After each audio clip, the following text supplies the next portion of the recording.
होती है। तो you should not let the level go towards the higher level. जैसे 3.5 के ऊपर अगर गया, दैट मीन्स आपका थायराइड कंट्रोल में नहीं रह रहा है, उसको कम से कम लेवल पे लाना है। 0.05 के क्लोजर, 1.0 के क्लोजर को लाना है। इससे बेबी पे कोई हार्म नहीं होता। You can definitely have a healthy baby and there is nothing to worry. और आपके बेबी को थायराइड से या उसके रिलेटेड कोई प्रॉब्लम्स नहीं होंगे। Genetically it might be transmitted to the baby, but it's in the future, nothing immediate risk from having hypothyroidism. ठीक है, देखते हैं हमारे अगले कॉलर कौन है। हेलो,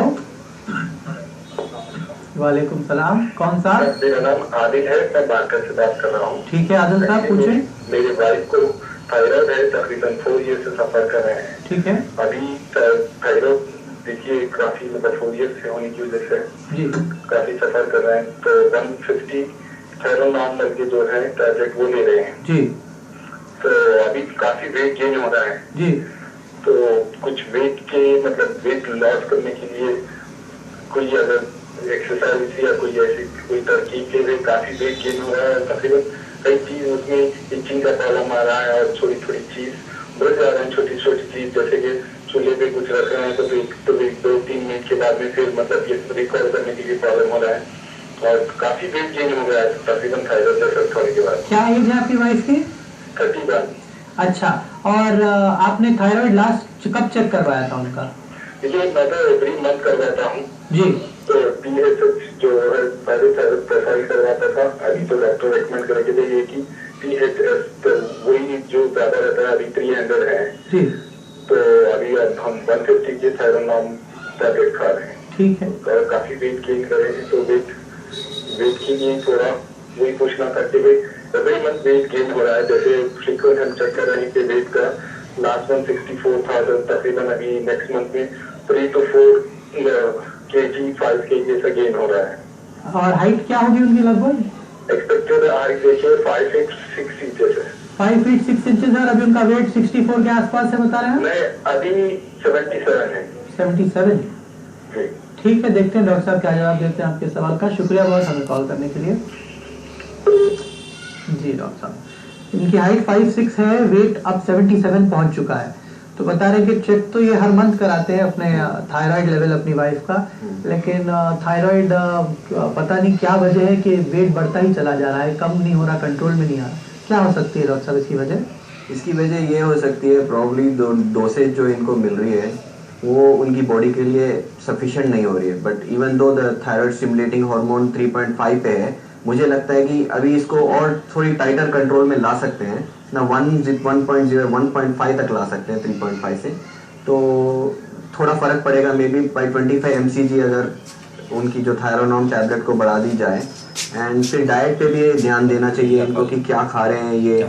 और थोड़े ऐसे वेजिटेबल्स हैं जो मैं बोलना चाहता हूँ जिसे हम क्रूसीफेरस वेजिटेबल्स कहते हैं, जो बहुत लोगों को नहीं पता, even doctors they don't know this. जो जैसे अपनी गोभी हो गई, कैबेज हो गई, इससे क्या होता है थायराइड हार्मोन की रिडक्शन होती है नेचुरली।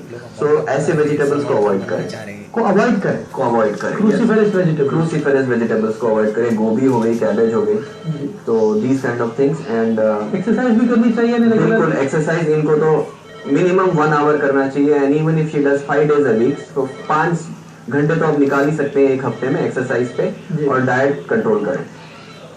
हेलो जी साहब, कौन साहब, किस एरिया से बोल रहे हैं? ठीक है, क्या सवाल है आपका? जी स्टेरॉइड के बारे में पूछना चाहता हूँ। किस चीज के बारे में? स्टेरॉइड के बारे में। जी जी, जो बॉडी बिल्डिंग के लिए लिया जाता है, उस स्टेरॉइड की बात कर। जी हाँ जी हाँ, जरूर, अभी डॉक्टर साहब आपको इसके बारे में बताएंगे। शुक्रिया बहुत कॉल करने के लिए। जी डॉक्टर साहब, स्टेरॉइड काफी कॉमन प्रैक्टिस हो गई है। हर किसी को चाहते हैं कि सलमान खान की तरह दिखे और जो है उसी जुस्तजू में जो है स्टेरॉइड ले लेते हैं और बहुत ज़्यादा ले लेते हैं, गलत डोजेज ले लेते हैं, गलत एडवाइस से डोजेज ले लेते हैं। तो इस पे बहुत अहम सब्जेक्ट लाया किसी ने हमारे नोटिस में, उस बारे में बताया मैं डॉक्टर साहब। जी, मैं बिल्कुल खुश हूँ कि इस टॉपिक के बारे में बात निकाली, क्योंकि ये एक महीने में मेरी स्पेशलिटी बोल सकते हैं। तो मैं बहुत खुश हूँ कि ये टॉपिक को लाया गया है।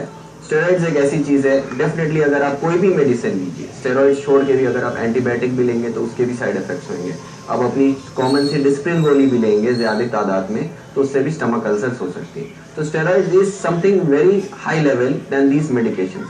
तो उसके तो बहुत सारे साइड इफेक्ट्स है, बिल्कुल है, बट आजकल के जो नौजवान लड़के हैं उनको क्या है, हर चीज़ जल्दी चाहिए। They want to build body जल्दी सलमान खान बन जाऊं मैं, जल्दी ऋतिक रोशन बन जाऊं। तो इस जल्दबाजी में ये लोग ऐसी चीज़ों की यूसेज करते हैं और जिससे बहुत सारे हार्मफुल इफेक्ट्स होते हैं, और ये कोई स्पेशल गाइडेंस के अंदर नहीं करते हैं, ये अपनी मनमानी से कर देते हैं कि कोई बता दिया जिम में कि इतनी ले लो उतनी ले लो तो ऐसे ले लेते हैं। इसके बाद ये नहीं है कि जो साइकिल में क्या यूज़ कर रहे हैं आप, वो इम्पोर्टेंट बात नहीं है, साइकिल के बाद आप क्या कर रहे हैं। अगर ये नहीं करें तो आप हेयर लॉस हो सकते हैं, आपकी हार्ट बढ़ सकती है, आपकी लिवर खराब हो सकती है, आपकी किडनीज में प्रॉब्लम आ सकती है, आपके जॉइंट्स में प्रॉब्लम आ सकती है, एंड फाइनली आपको इम्पोर्टेंसी भी हो सकती है, इनफर्टिलिटी, जिससे you will have difficulty producing children. तो ये सब चीज़ें इसको कंट्रोल करते हुए जाना चाहिए, and you should not do it until unless you have a specialist। Professional advice के बिना नहीं करना चाहिए। प्रोफेशनल एडवाइस के बिना नहीं करना चाहिए।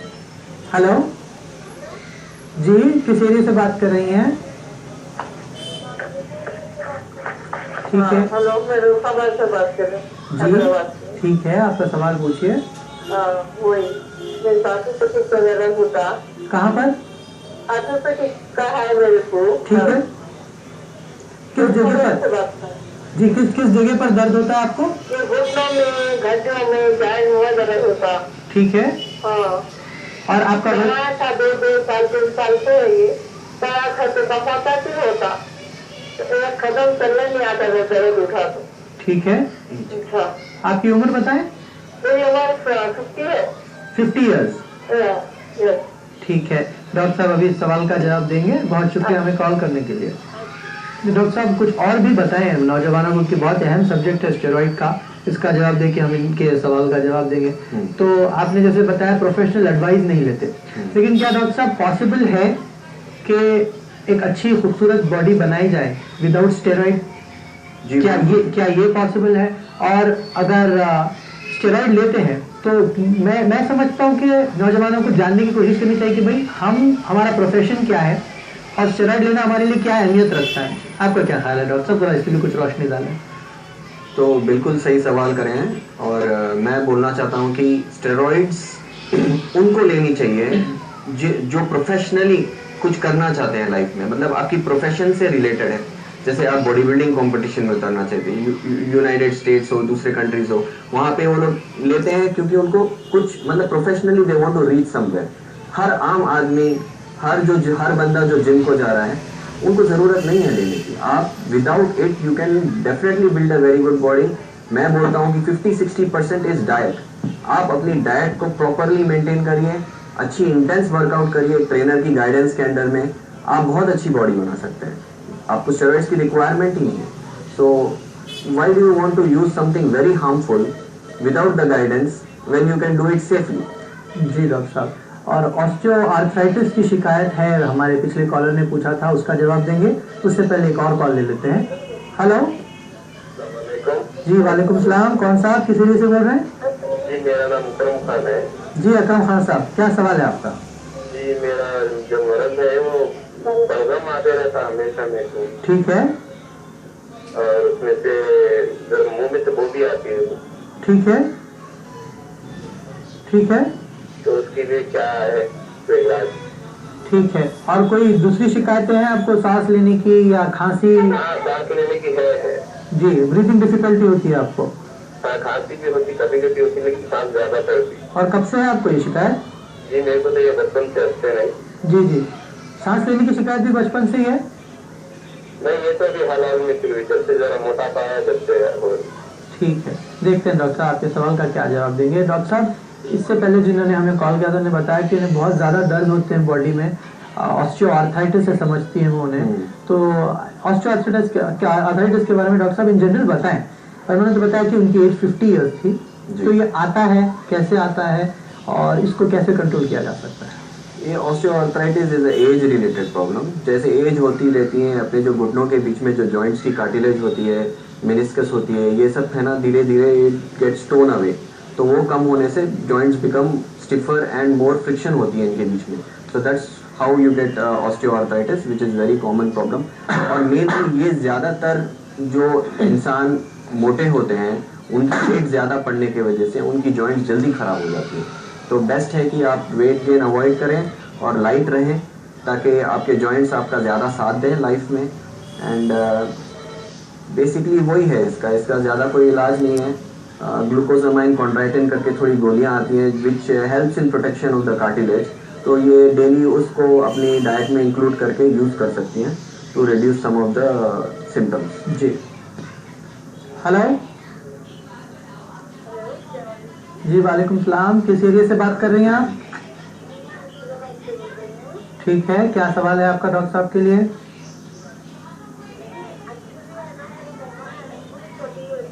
ओके, ब्रीदिंग ठीक है।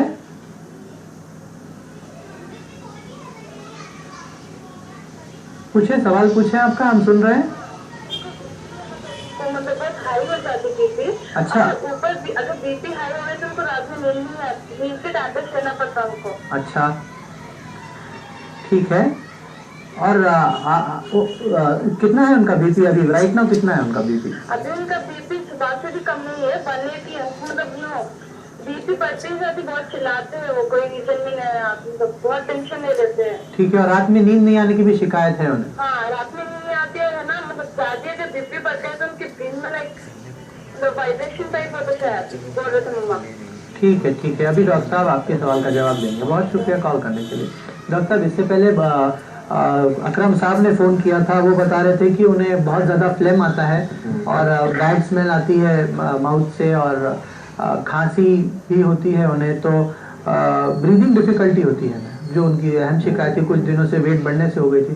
तो इस पर हमें ज़रा आप थोड़ी सी रोशनी डालें तो उनको बताएं कि क्यों हो सकता है, क्या वजूहत हो सकते हैं। इसकी वजह तो बहुत है। इसको हम मेडिकली हैलिटोसिस बोलते हैं which is bad breath in the mouth. इसकी बहुत वजह हो सकती है। सबसे कॉमन ये होता है कि दांतों में कैविटीज़ या दांत कुछ अंदर गम्स में इन्फेक्शन या सड़ने के वजह से कभी कभी माउथ में बैड स्मेल आती है। अगर ये छोड़ो तो स्टमक प्रॉब्लम्स हो गए या लंग प्रॉब्लम्स हो गए, लंग में कुछ इन्फेक्शन है या साइनसाइटिस है, कभी इस सब चीज़ों की वजह से भी आपको माउथ में स्मेल आ सकती है। तो आपको ये फाइंड आउट, मतलब कोई स्पेशलिस्ट के पास जाकर डीपर सोचना चाहिए, सर्च करना चाहिए कि what is the underlying condition which is causing the halitosis. जी जी डॉक्टर साहब। और एक और कॉलर थी जिन्होंने कॉल किया, उनकी वालदा जिनकी उम्र 40 इयर्स है, उन्हें हाइपरटेंशन की प्रॉब्लम है और ये बहुत अहम मौजूद है जिसके बारे में हम बात ही करने वाले थे। इनको हाइपरटेंशन की वजह से रात में भी नींद नहीं आती और काफ़ी ज़्यादा हाइपर रहती हैं ये दिन भर। तो हाइपरटेंशन की हम लोग बात करने वाले थे। डॉक्टर साहब, इस पर रोशनी डालें और हमें बताएं कि हाइपरटेंशन का क्या रोल होता है ये सारी चीज़ों में। तो मैं स्टार्ट करना चाहूँगा नॉर्मल ब्लड प्रेशर से। एक इंसान की नॉर्मल ब्लड प्रेशर होती है तो जो सिस्टोलिक एंड डायस्टोलिक बोलते हैं 120/80 होती है। जितनी कम हो उतनी अच्छी है, बट ज़्यादा भी कम नहीं। 90/60 हो तो it's called low blood pressure.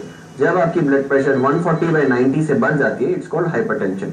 160 के बाद जो है आपको मेडिकेशन लेना चाहिए। 140 to 160 तक भी आप diet, lifestyle modification and exercise से आप इसको कंट्रोल में ला सकते हैं। फिर भी जब 160 के ऊपर है डेफिनेटली आप अपने डॉक्टर को विजिट करना चाहिए, जो भी आपके घर के पास कार्डियोलॉजिस्ट है उसको बताएं, क्योंकि hypertension is very dangerous problem and ये पता नहीं चलती है, क्योंकि आप जब तक अपनी ब्लड प्रेशर नहीं चेक करा है आपको ये पता नहीं होता कि you have high blood pressure. So it goes unnoticed in the society. It is very important that you get it checked. And once you know कि आपको हाई ब्लड प्रेशर है, अब डेफिनेटली इसका ट्रीटमेंट लेना चाहिए। बहुत लोग बोलते हैं कि मैंने 10 दिन गोली ली और मेरी ब्लड प्रेशर कंट्रोल में आ गई, so now I don't need the medicine, which is very wrong. आपको कंटिन्यूस लेना चाहिए मेडिसिन। जी डॉक्टर साहब ने हमने अपने खुद के एक्सपीरियंस में जो जैसे डॉक्टर साहब ने बताया 160 तक जिनको हाइपरटेंशन की शिकायत होती है, ब्लड प्रेशर 160 तक भी जो होता है उसको हम लोगों ने रिवर्स किया है एक्सरसाइज करवा के हमारे क्लाइंट्स को।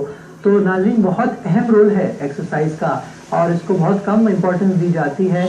ना सिर्फ एक्सरसाइज बल्कि उतनी ही ज़्यादा, बल्कि उससे ज़्यादा इम्पोर्टेंस डाइट को देनी चाहिए। डॉक्टर साहब, इंडियन खाना जो होता है, इंडियन डाइट होती है, उस पर भी कुछ वर्ड्स बोलें आप कि कितना अच्छा होता है। उसमें जो कार्बोहाइड्रेट्स हैं, प्रोटीन हैं और जो दूसरी तरकारी फ्रूट्स हैं जिसमें बहुत सारे एसेंशियल वाइटामिन हैं, मिनरल्स हैं जिनकी हमें ज़रूरत है, उसकी मिकदार कितनी है, कि चावल बहुत ज़्यादा तो नहीं हमारी डाइट में, और जो अहम चीज़ है उस प्रोटीन है बहुत कम तो नहीं हमारी डाइट में, तो इस पर कुछ बताएं डॉक्टर साहब।